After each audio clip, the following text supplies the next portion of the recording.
mic like Paul did, because you'll see my hand shaking all the time. He did a good job of keeping his hand steady there. I had talked with Nate about what order to go in a couple days ago, and I was relieved when he said, "Oh, you know, you can go second. We'll honor Paul, respect the elder, and have him go first." And I didn't think that was such a good idea this morning, because I felt like a man on death row sitting over here, you know, waiting my turn to get up front. Or as Paul, you know, put it, the shop waiting in line there. That's what it feels like right now. So.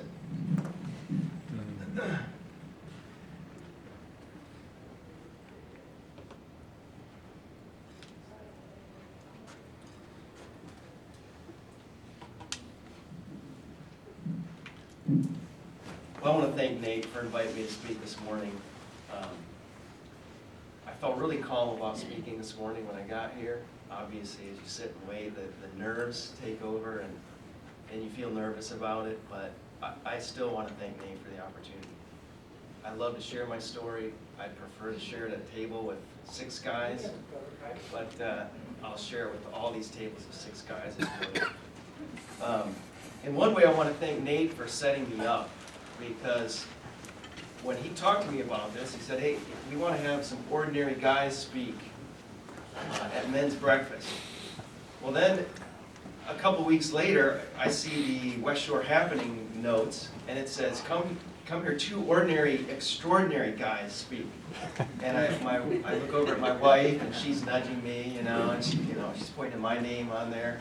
And so, yeah, thanks, Nate. Thanks for setting me up. I appreciate that. I went home, and I was in church that morning, and I did a word search on the word extraordinary in the Bible. And that was interesting. The word extraordinary only comes up in connection with 2 men's names. There are lots of verses talking about God being extraordinary and his works extraordinary, but there are 2 men. And one of them is Paul, amazingly enough. The Apostle Paul, his miracles were referred to as extraordinary. But the second one wasn't Tim. It wasn't Tim Ryan for certain. It wasn't even Timothy, the disciple Timothy, or Paul's disciple Timothy. It was Daniel, actually, was the other individual in the Bible that's referred to as extraordinary. So Nate, once again, thanks for setting me up this morning. I appreciate that. I like the way Ernie Verna opened his talk a couple months ago. He is a really smart guy because he understands that men are visual learners. So I'm going to follow suit with him this morning and open up with a couple pictures. Jeff, if you want to bring the first one up. They say that you can measure a man by his vehicle. You hear that a lot. You can measure a man by his vehicle. So if I had my choice, if I could choose any vehicle, if cost wasn't a factor, if maintenance wasn't a factor, if my 4 kids and my wife were not a factor, this is the vehicle I would choose. It's a classic Toyota FJ40 Jeep. And I would choose one out of the 60s, probably those are the best ones. And a must-have is the snorkel over there on the side, because you never know when you're going to have to cross river, flash flood. So this would be my vehicle choice right here. So you can measure a man by his vehicle. This would be me, but that wouldn't really be the truth, because I don't drive my dream Toyota FJ40 Jeep. Jeff, you can flip to the next slide. The reality is, for years, beautiful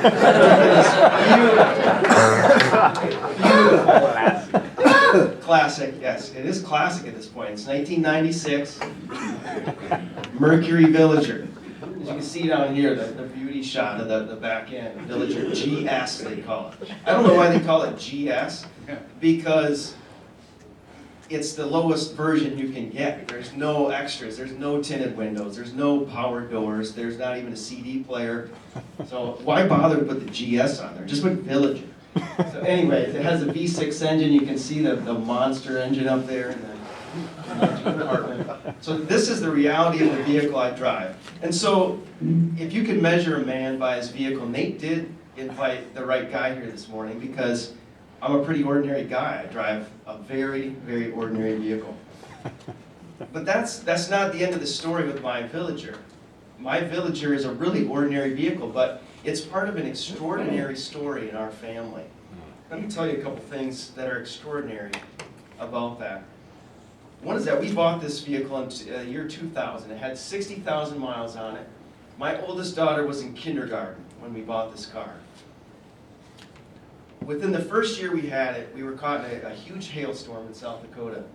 Middle of July, that is typical out there. It can be 90 degrees, we're driving home from church, and the next minute, our girls are screaming and wailing in the car because it sounds like we're all about to be crushed in a tin can on the side of the road. And golf ball size. We kept them in our freezer for years afterwards. 5 minutes later, it's 90 degrees and sunny again, and we're out on the grass collecting these hailstones to take home. Well, that ended up being a huge blessing because God allowed us to pay off the loan for the car. And to this day, the hood and the top are completely covered with dents. And we took the insurance settlement check, and I wasn't sure about that, so I even asked my insurance agent, is it okay if I don't fix this thing and I just pay off the loan? And insurance agent said, well, there's nothing that says you can't do that, go ahead. If you get caught in another hailstorm, we won't fix it, we won't give you any money, but if you want to do that. So that was God's blessing. That vehicle up there, my wife's entire family live in South Dakota, so we've been there now 10 times. Each summer we go back. That's transported us to South Dakota and back 10 times. That's a 50-hour round trip. And yes, I do have 4 children on top of that.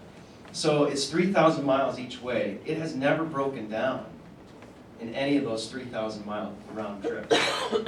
Now, in case you don't think that's extraordinary, this vehicle, Jeff, if you want to flip to the next slide, the odometer has not been tampered with. I don't know why you would tamper with it to move it forward, but it's 280,000 miles. It still has the original engine. It still has the original transmission, neither of which have ever been worked on in any major way, had anything major replaced on them. Transmission's never had a seal replaced. I can't remember the last time I even changed the transmission fluid. This vehicle is an ordinary vehicle, but it's part of a very extraordinary story in my life. And lastly, my oldest daughter was, I said, in kindergarten, and you can flip to the next slide, Jeff. This is my family up here. My wife, Amy, and my 4 beautiful daughters, Bryn, Brooke, Brenna, and Briley, in that order. This picture was last Sunday for Easter. My oldest daughter was in kindergarten when we bought this car. And the last few months, I've been teaching her to drive in this car. How extraordinary is that? What a blessing from God.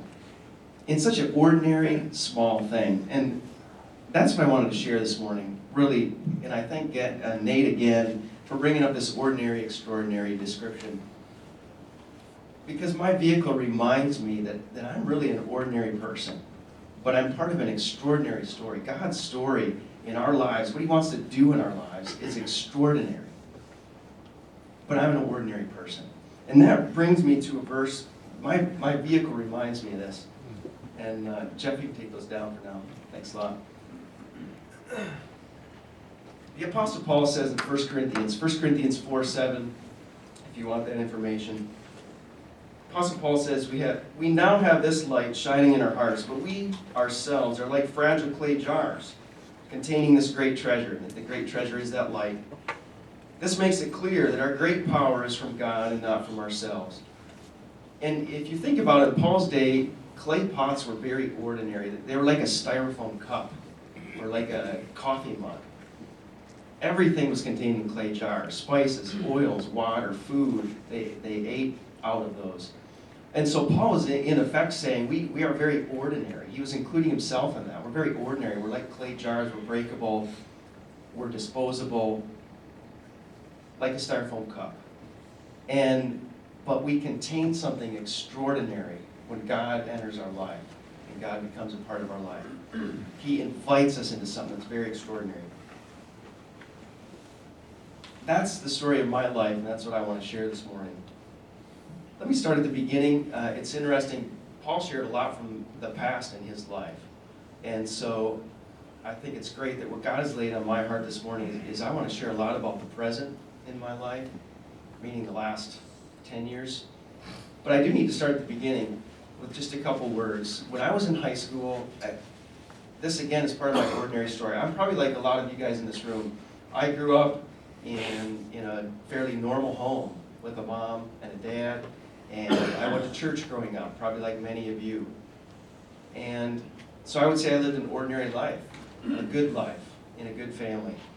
But there came a point in high school where I began to understand and began to realize that I had merely adopted my parents' faith, my parents' religion, my parents' spirituality. And there was a period of about a year where the Holy Spirit was working in my heart and saying to me, I just felt hounded. And he was saying to me, Tim, you haven't made this decision for yourself. And years later, I came across a writing. I just want to share a couple lines from it. The author's name is Brennan Manning. I would highly recommend any of his books, especially one called The Lion and the Lamb. Excellent, excellent book. But anyways, this really summarizes the way I felt during that year when God was speaking to my heart. Let's see my journal.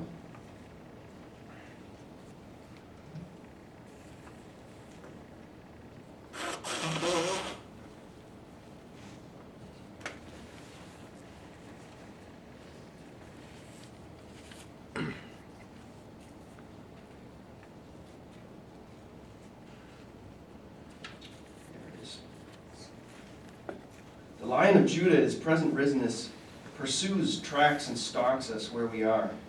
We cry out, enough already, leave me alone. The shepherd replies, I will not leave you alone. You are mine. I know each of my sheep by name. You belong to me. And that's really the way I felt at that time period of my life. Like I was being stalked. There was someone or something that wouldn't leave me alone. And at that point in my life, I was 17 years old, and I finally stopped fighting and decided to just throw my life down and say, God, you can have me. I am yours. And like Paul said, the relief of that moment, the relief of the weight of struggling and contending with God and fighting against Him, even though in my life that didn't have an outward manifestation like the one that Paul shared, it was certainly very inward with me. And we all have those points in times in our life where we just resist God. And what a relief to let go, just let Him take over our lives. That's where I came to know Christ, where I turned my life to Him. And I do want to say something this morning. My dad's here, Jerry Ryan is his name. Some of you probably know him and have met him. My dad is one of the reasons that I had the opportunity to hear the gospel, and I had the opportunity to respond to the work of God in my life, and have that opportunity. Because several years before that happened in my life, my dad went through the same thing. When I was in 4th or 5th grade, he went through that same thing. He submitted his life to Christ.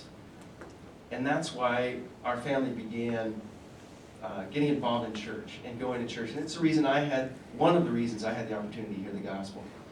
And I just want to honor my own dad this morning. I am today the man I am because of my father. Because he's lived a life of just steadfast, steady faithfulness. He's been faithful to God. He's been faithful to my mother, his wife. He's been faithful to my brother and I. He's been faithful to his friends, the rest of his family.